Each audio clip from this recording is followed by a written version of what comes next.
havana malala, isaorako be deaibe indray Andriamanitra. Nandamina dia tafaraka eto zany tsika amin'izao programa manokana izao. Ary ny tompo niara-ny asa taminy. Zay ny loha hevitra lehibe izay iarahantsika eto. Mialohan'ny ijerevantsika indray ny ampahany voalahatra ho amin'ny androany mikasika an'izay loha hevitra izay, dia andao aloha tsika hivavaka.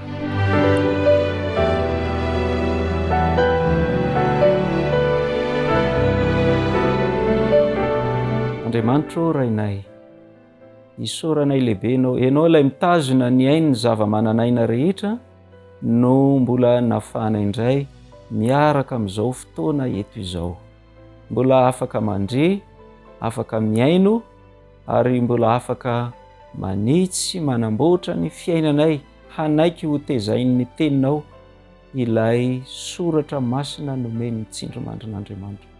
Ka dia ho anao rery ihany ny dera sy ny laza ary ny voninahitra ny amin'izany, fa izay zanakao kosa ampio izay mba ho endry, ampio izay mba hanana fotsotra andeha mahitsy eo anatrehanao, ka ny teninao rehetra izay ho arahana eto Andriamanitra dia mba ho fotoana voatahy ho anay, ho teny izay manitsy izay diso, ho teny izay mandresy lahatra ary mitaizanay mba hiaina araka ny fahamarinana. Nohona sy angatahana amin'ny anaran'i Kristy nivavaka. Amen.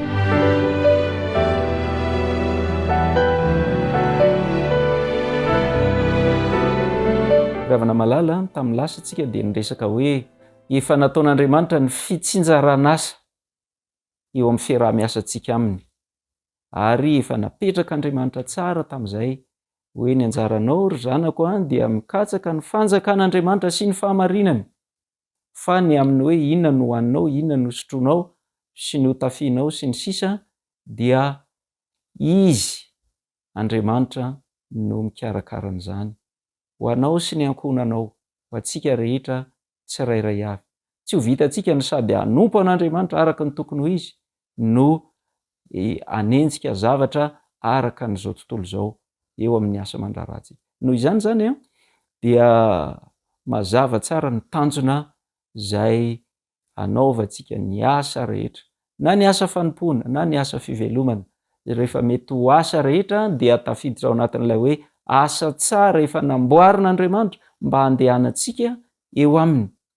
Androany isika dia iresaka an'ilay voasoratra ao amin'ny Zakaria 4:4 dia ny 1:9.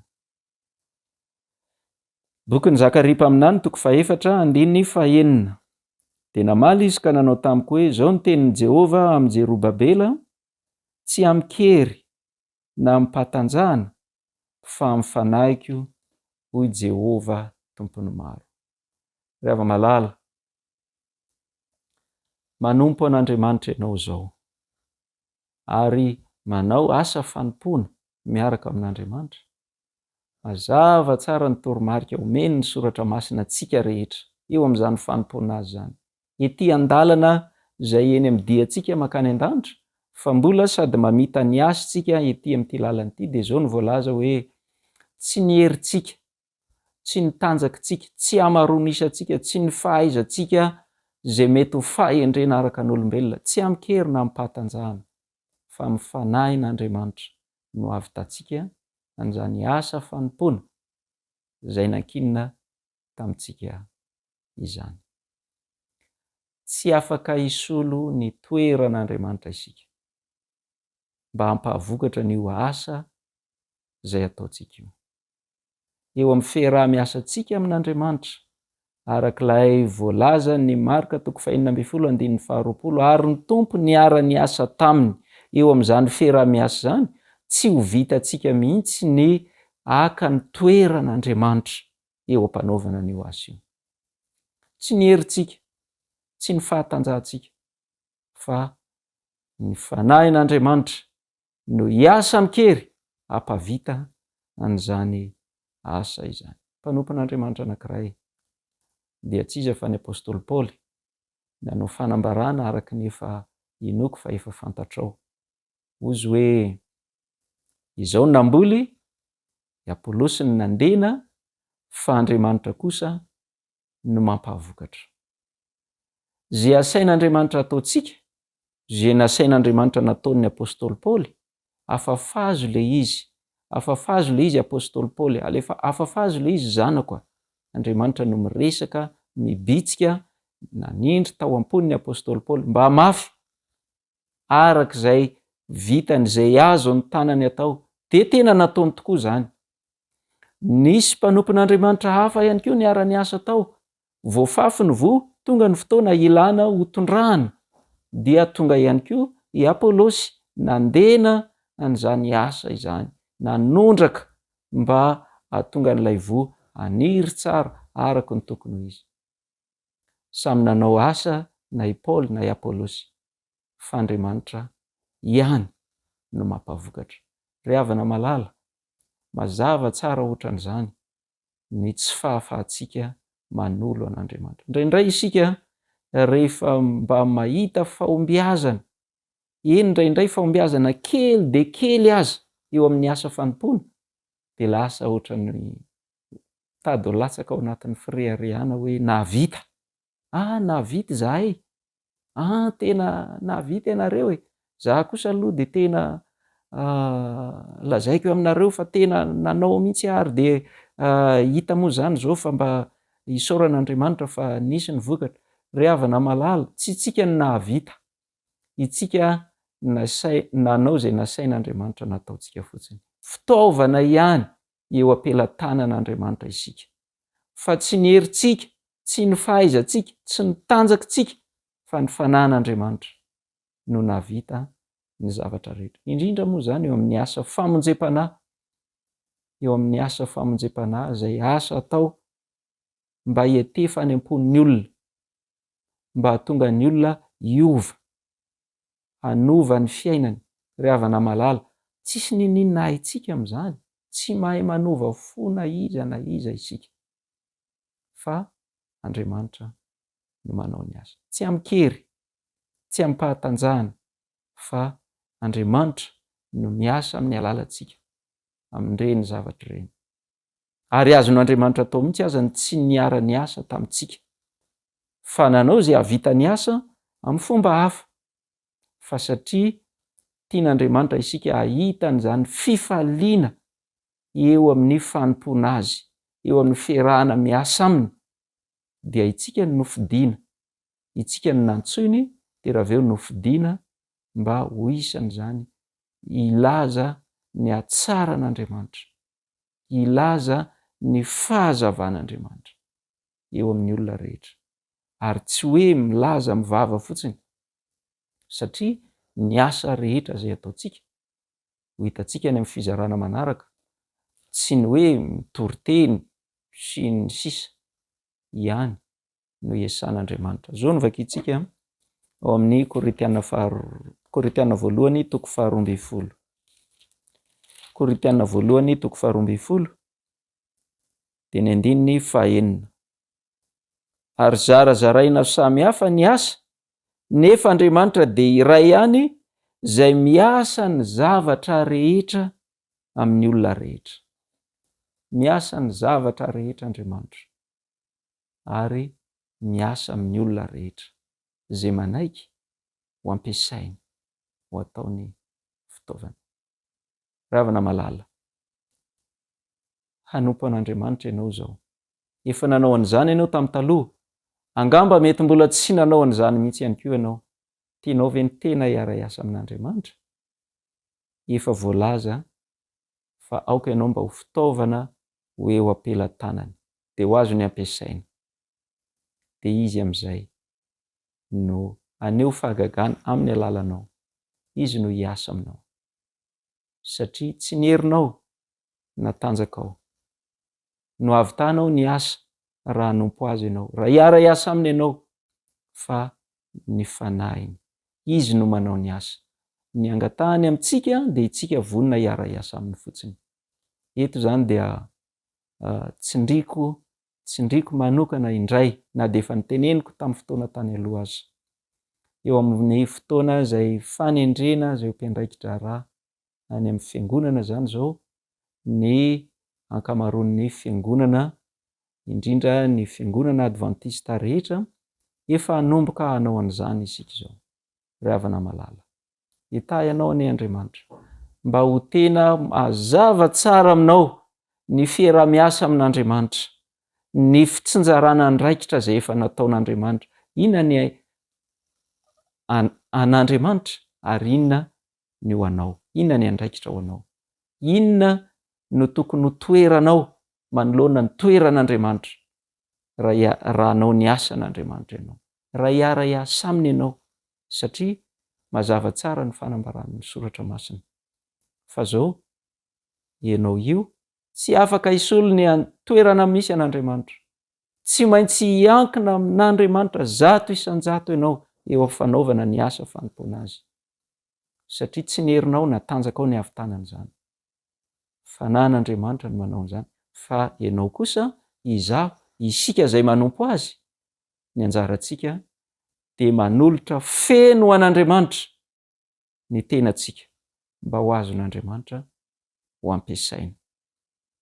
Angamba mety zavatra tsy neritreretinao mihitsy ny entsoan'Andriamanitra anao, zavatra zay tsy tonga tao an-tsainao mihitsy, ary angamba aza mety raha ny hevitrao amin'ny maha ianao anao de ohatrany hoe tsy te hanaiky an'izany ianao, kanefa apetrao amin'ny toerany Andriamanitra, ilay Andriamanitra ao, ilay Andriamanitra topoitsika, apetrao amin'ny toerana maha-Andriamanitra azy izy, de ianao kosa mipetraha eo amin'ny toerana maha-fitaovana fotsiny ihany anao.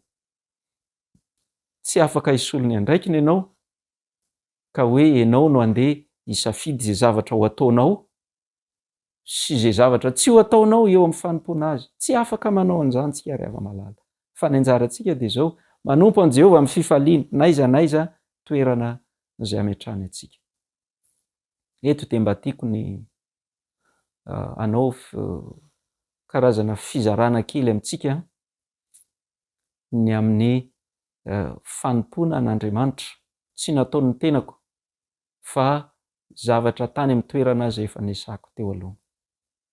Maro amintsika no mahafantatra an'izany toerana hoe any amin'ny faritra Ifito any amin'ny faritra Toamasina faharoa niasa tany ny tenako, ary rehefa mba nanadiady ny antony nisiny ny fiangonana tany amin'izany toerana zany dia tena natsiaro, tena voakasika mihitsy ny foko hoe Andriamanitra mba hafanariko raha mba ohatran'izany koa eo amin'ny fanompoananao.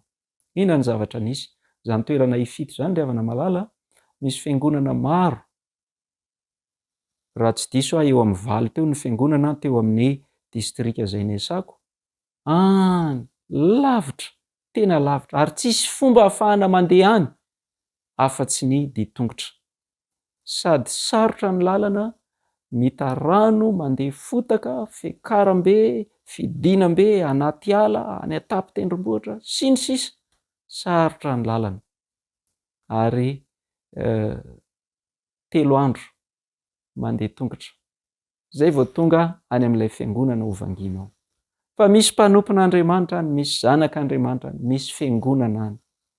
De rehefa nanontany hoe inona no ahoana ny fomba tsanganan'ny fiangonana voalohany taty, misy fiangonana maromaro any fa mifanalavitra ihany koa ireny fiangonana ireny, tsy hoe ditongotra adiny iray de tonga any amin'ny fiangonana iray, fa ndray andro, 2 andro, 3 andro miala ny fiangonana iray mankany amin'ny fiangonana anankiray. Ahoana ny mba nampisy fiangonana voalohany taty amin'ity toerana ity? Inona hozy nareo ny zavatra misy?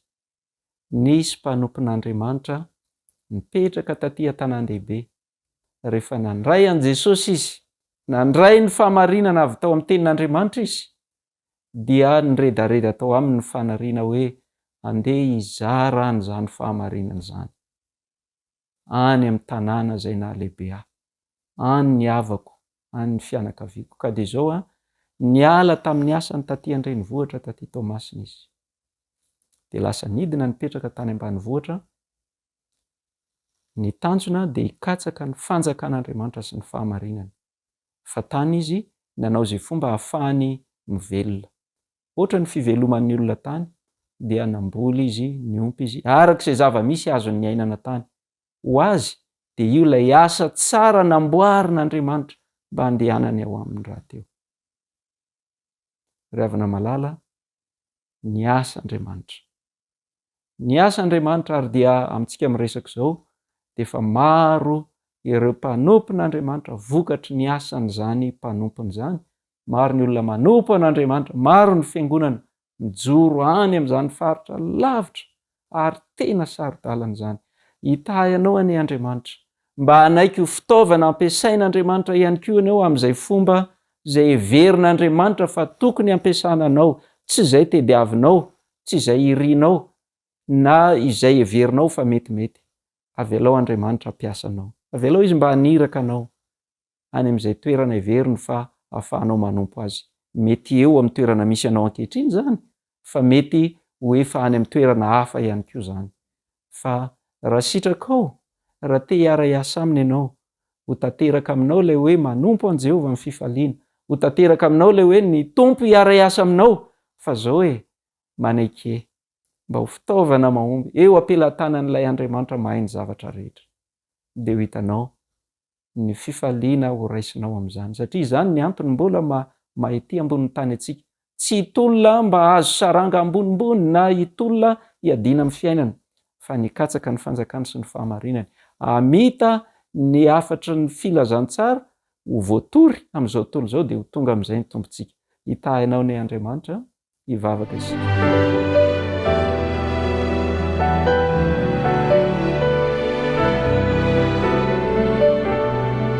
Andriamanitra misaotra anao izahay noho izany teny izany.